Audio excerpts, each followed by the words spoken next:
Hi hello friends எல்லாம் எப்படி இருக்கீங்க? நல்லா இருக்கீங்களா? சவுதி அரேபியா ஜித்தாலேருந்து உங்கள் சருப்பு. அஸ்ஸலாமு அலைக்கும் நண்பா. மீண்டும் ஈக்கியாவில் மேடத்தை விட்டுட்டு பிள்ளைய சின்ன குழந்தைய டான்ஸ் கிளாஸில் விட்டுருக்கேன். டான்ஸ் கிளாஸு அது ஒரு மாதிரி அங்கே ஒரு வீட்டிலே இருக்காமல் போய் விளாட்றதுக்கு மாதிரி வச்சுருக்காங்க. டான்ஸு அந்த மாதிரி என்னென்னமோ பண்ணிக்கிட்டு கிடங்க. இங்கே விட்டுட்டு இவ்வளோ டிராஃபிக்கு மேடத்தை கொண்டு வந்ததே அந்த ஈக்கியை இப்போ கூப்பிட்டு வந்து விடும் போதே கிட்டத்தட்ட ஒரு 3/4 மணி நேரம் ஆயிடுச்சு. இப்போ மறுபடியும் நான் வீட்டுக்கு போய்ட்டு திருப்பி இங்கே ரிட்டன் வரணும். பார்த்துங்க நண்பா, எவ்வளோ டிராஃபிக்னு பாருங்களேன். உருட்டுறாங்க, வண்டி நவுறவே மாட்டேங்குது அந்த அளவுக்கு. இப்படி இருந்தால் எப்படி போகிறது சொல்லுங்கள் பார்ப்போம். இதுதான் இன்றைக்கி வேலை. இதில் போயிட்டு வரத்துக்குள்ளே சாயந்தரம் இப்போமே கரெக்டாக மணி 5:50 6 ஆக போகுது. பார்த்தீங்கன்னா உங்களுக்கு தெரியும், புரியுதுங்களா? டியூட்டி வரலன்னா அவங்க ஏதோ ஏதோ ஏதோ ஒன்று ஜாமான் வாங்கிக்கிட்டு இருக்காங்க. நேற்று நைட்டு உள்ள வீடியோவே இன்னும் நான் அப்லோடு பண்ணல. நேற்று நைட்டும் ஃபுல்லாக அங்கே கட்டில் மெத்தையெல்லாம் பிரித்து போட்டுட்டு எல்லாம் பண்ணிவிட்டு வந்து குளிச்சு இழிச்சிட்டு அதுக்கப்புறம் தான் படுத்தேன். வீடியோ எடிட்டிங் பண்ணலாம் இல்லை, டயர்டாயிடுச்சு. அந்த வீடியோ இப்போ வரும், இன்னுமே தான் அப்லோடு பண்ணணும் நண்பா. ஓகேங்களா? நேற்று ஈகேக்கு போயிட்டு சொல்லியிருந்தேன் அந்த வீடியோலையும். இப்போ அங்கே போயிட்டு வாசலில் நின்று ஃபோன் அடிக்கணும். நம்ம உள்ளெல்லாம் போய் அழைக்க முடியாது, வாசலில் தான் நிற்கணும். வெளியில் கொண்டு வந்து விடுவாங்க. மேடத்துக்கு ஃபோன் அடித்தா அந்த பொண்ணு வரும். வீட்டு பக்கத்துலேயே கஃபிலே இல்லை நடந்து கூட போயிடலாம். ஆனால் நாம் தான் போய் கொண்டுட்டு போய் விட்டுட்டு ரிட்டனு வரணும். பார்த்துங்க, இதான் வேலை. அப்புறம் இன்றைக்கி செம்ம மண்ணு காற்று. சாயந்தரத்தில் காலையிலேருந்தே மண்ணு காற்று. நம்ம காரெல்லாம் தொடச்சி வச்சு இதாகிடுச்சு. சரியான மண். பார்த்தீங்கன்னா உங்களுக்கு தெரியும், ஒரு மாதிரி இருக்கா வானம் இது எல்லாம் சேர்ந்து ஒரு மாதிரி கலரு மங்கலாக தெரியும். மண்ணு காற்று அடிச்சுக்கிட்டு தான் இருக்குது. இன்னமும் சூடு அதிகரிக்க போகுது. இன்னும் ஏற்கனவே சூடு தாங்க முடியல, இன்னும் வேறு சூடு. டொயோட்டா கம்பெனியில் செகண்ட் ஹேண்டு வண்டி எல்லாம் வாங்குறது இது பண்ணுறது எல்லாம் இங்கே தான் நண்பா. டொயோட்டா காரு மெயின் ஜித்தாவில் இங்கே வந்து தான் எல்லாம் சர்வீஸு வாங்குறது காரு டோட்டல் எல்லாம் இங்கே நிறைய இடத்துல இருக்குது. இதுதான் மெயின் பிரான்ச்சு டொயோட்டாவோட. மதீனா ரோட்டுக்கு போங்க, டொயோட்டாவோட ஸ்டோர் ரூமுக்கு போங்கம்மா. இங்கே தான் ஜாமான் வாங்கணும். சர்வீஸ் சென்டரு எல்லாம் உள்ள காரை கழுவுறது எல்லாம் பெருசாக அந்த பெட்ரோல் பங்கு எல்லா இடத்தையும் வளைச்சி வரும்போது இந்த ஒன்று தான் இருந்துச்சு. நான் வரும்போது இந்த சவுதிக்கு இப்போ தான் குபுரி முரப்பா வரப்போகுது. குபுரி முரப்பானா 4 சைடும் பிரிகிற மாதிரி இந்த குபுரி இருக்கிறதுனால குபுரி முரப்பா மதாம் ஜதீத். இதான் குபுரி முரப்பா. ரவுதா கிட்டன்னு இருக்கும். நம்ம ஈசுப்பு மச்சான் ரூமுக்கெல்லாம் இந்த மேலே இதில் போனோம்னா இப்படியே மேலே போயிடலாம். நான் சைட்லேயே போய் வீட்டுக்கு போகிறேன். 4 சைடு இந்த குபுரி கனெக்ஷன் ஆகும் மேலே. அதனால் குபுரி முரப்பா. கட்டமாகனா குபுரி பாலம், கட்டமான பாலம், 4 சைடும் போகிறதுக்காண்டி உள்ள பாலம் அப்படிங்கிற மாதிரி இதை வச்சுருக்காங்க நண்பா. உள்ளே பாருங்கள் டிராஃபிக்கு. இப்போ இந்த மெயின்லேருந்து போய் இந்த மெயின் ரோட்டுக்கு உள்ளே போய் நம்ம போகிறோம். அங்கே கத்தமாத்தில் தெரியுதுங்களா பாலம்? 4 இதையும் ஜாயிண்ட் அடிக்கிற மாதிரி. ஆஹா, செல்லை வேறு வச்சுட்டு வரேண்ணே. ஓகே, கேமரா பார்க்காம நான் பாட்டுக்கு வந்துட்டேன். என்ன நடக்குதுன்னு தெரில. சைடில் இருந்துச்சு கேமரா, பார்ப்போம். ஓகேங்களா தலை? ஐயோ, போகிற இடம்லாம் டிராஃபிக்காக இருந்தால் நம்ம என்ன பண்ண முடியும்? அந்த பொண்ணை வீட்டில் கொண்டு போய் விட்டுட்டு ரிட்டன் இங்கே வரணும் நண்பா. அப்படியே பார்ப்போம் இன்றைக்கி உள்ள விழாக. சப்போர்ட் பண்ணுங்கள், எனக்கு சப்ஸ்கிரைப் பண்ணுங்கள். சரிங்களா நண்பா? பொண்ணை கொண்டு வந்து வீட்டில் விட்டுட்டேன். கரெக்டாக வண்டி எடுத்துகிட்டு திருப்பி கிளம்புனேன் மேடத்துக்கு ஈக்கியா போகிறதுக்கு. வர வேணாம் ஜலீல், நானே வந்துக்கிறேன். மேடம் அங்கே வரேன், வந்து கூப்பிட்டு வரேன்ட்டாங்க என் ஃப்ரெண்டு. நீ வராதேன்ட்டாங்க. நல்ல வேலை டிராஃபிக்கில் அவ்வளோ தூரம் பாதியில் போகிறதுக்கு முன்னாடியே ஃபோன் அடித்து வர வேணான்ட்டாங்க. பொண்ணை விட்டாச்சு, வீட்டுக்கு போயாச்சு. நல்ல தூக்கம். காரில் வரும்போது சொக்குது. அப்படியே போய் கொஞ்ச நேரம் படுக்க முடிஞ்ச படுத்துட்டு என்ன ஏதுன்னு பார்ப்போம். எதுவும் ஈக்கியாலேருந்து ஜாமாயமாக வந்துச்சுன்னா தூக்கிட்டு மேலே போகிற மாதிரி இருக்காது. ஏன்னா அவனுங்களே கொண்டு வந்து மேலே கொண்டு போயிடணுவோ.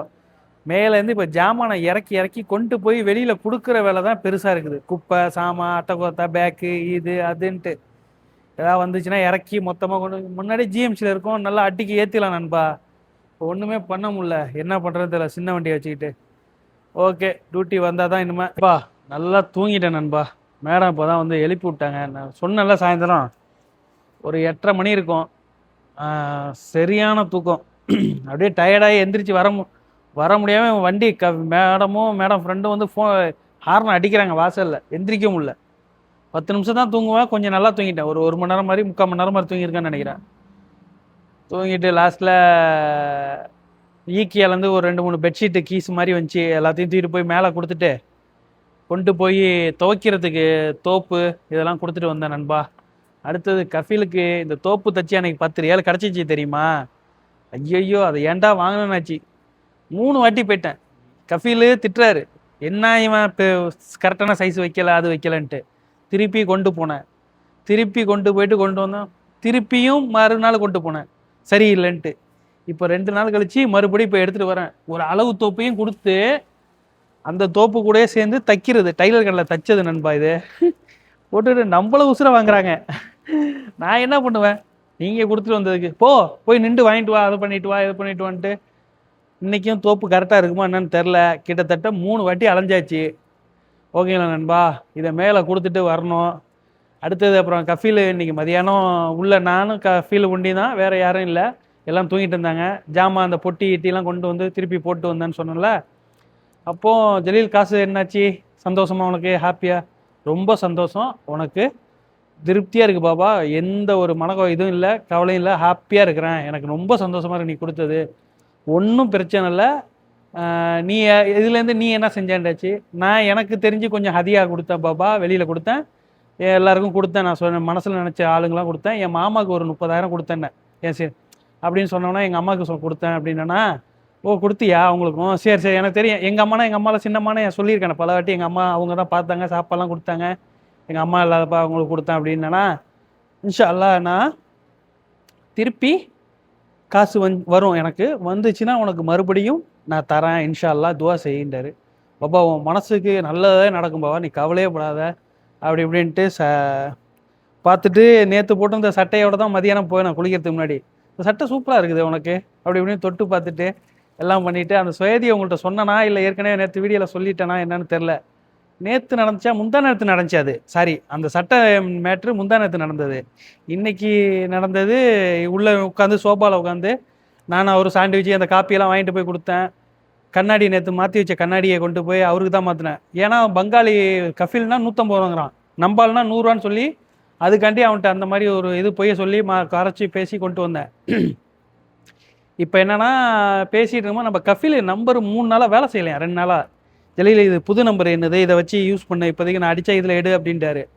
சரி பாபா அப்படின்ட்டு அவர் சோபாவில் அவர் கூட உட்காந்து பேசிட்டு அதுக்கப்புறம் தான் நான் வந்தேன் நண்பா. இன்ஷா மறுபடியும் அவருக்கு நல்ல பரக்கத்தான இது வரணும், நல்லா மக்களுக்கு செய்வார், சாப்பாடு வாங்கி கொடுப்பாரு, நமக்கு கொடுத்தாரு. அவர்கிட்ட இருந்துச்சுன்னா அடித்து நவுத்துவார், அதே கேரக்டர் தான் இவர்.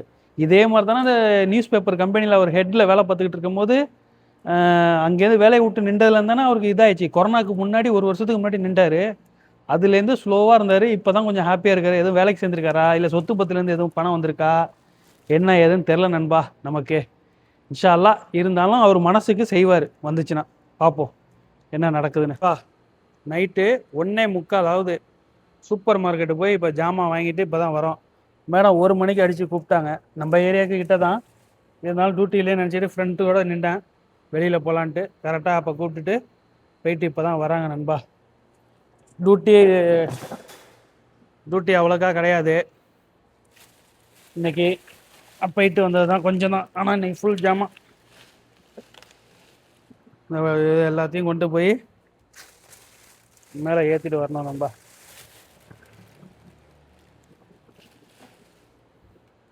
இந்த அரேபியாவில் சூப்பர் மார்க்கெட்டுக்கு ஜாமான் தள்ளுற வேலைக்கு வராங்க, அவங்களுக்கு எவ்வளோ சம்பளமாக இருக்கும். ஆனால் இப்போ மேடமே கையில் 5 ரூபா தான் சில்லறை இருந்துச்சுன்னு கொடுத்தாங்க, இல்லைனா மேடமே 10 ரியால் கொடுப்பாங்க இந்த ஜாமானை தள்ளிட்டு வந்து காரில் ஏற்றுறவங்களுக்கு. இது மாதிரி ஒரு 4-5 பேர் ஒரு கேஸில் நின்று ஏற்றி கொண்டு வந்து காரில் ஏற்றுறாங்க. சில பேர் வேணாம் நாங்களே கொண்டு போயிடுறேன்றாங்க. ஏன்னா இந்த ஜாமானை ஏற்றுறவங்களுக்கு எவ்வளோ சம்பளம் கொடுப்பாங்க? ஏன்னா மக்கள்கிட்ட எல்லாத்தையும் 10 ரூபா 5 ரூபா 15 ரூபா இப்படி பல காசு வருது. 20 ரூபா சில பேர் கொடுக்கலாம், சில பேர் 2 ரூபா கொடுக்கலாம், 3 ரூபா கொடுக்கலாம். இந்த மாதிரி எவ்வளோ கிடைக்கும்? உங்கள் கருத்து சொல்லுங்கள். இந்த வேலைக்கு எவ்வளோ சம்பளமாக இருக்கும்? கம்பெனியில் கொடுக்குறது அந்த சூப்பர் மார்க்கெட்டில் சம்பளம் ஒரு 1500 இருக்குமா, இல்லை 500-600 ரியால் தான் இருக்குமா? எவ்வளோ இருக்கும்? ஒரு நாளைக்கு ஒருத்தவங்க வண்டி தள்ளி இந்த மாதிரி காரில் ஏற்றுனா ஒரு 100 ரியால் கிடைக்குமா? இல்லை ஒரு 50 ரியால் கிடைக்குமா? எவ்வளோ கிடைக்கும்? ம் எனக்கு தெரிஞ்சுக்கணுன்னு ஆசையாக இருக்குது. நான் கேட்ட வகையில் ஒரு ஆளுக்கு 800 700 தான் சம்பளம் இருக்குங்கிறாங்க. 700 ஆள் வேலைக்கு வரும்? என்ன இது இதாக இருக்குது நமக்கு தெரிஞ்சு.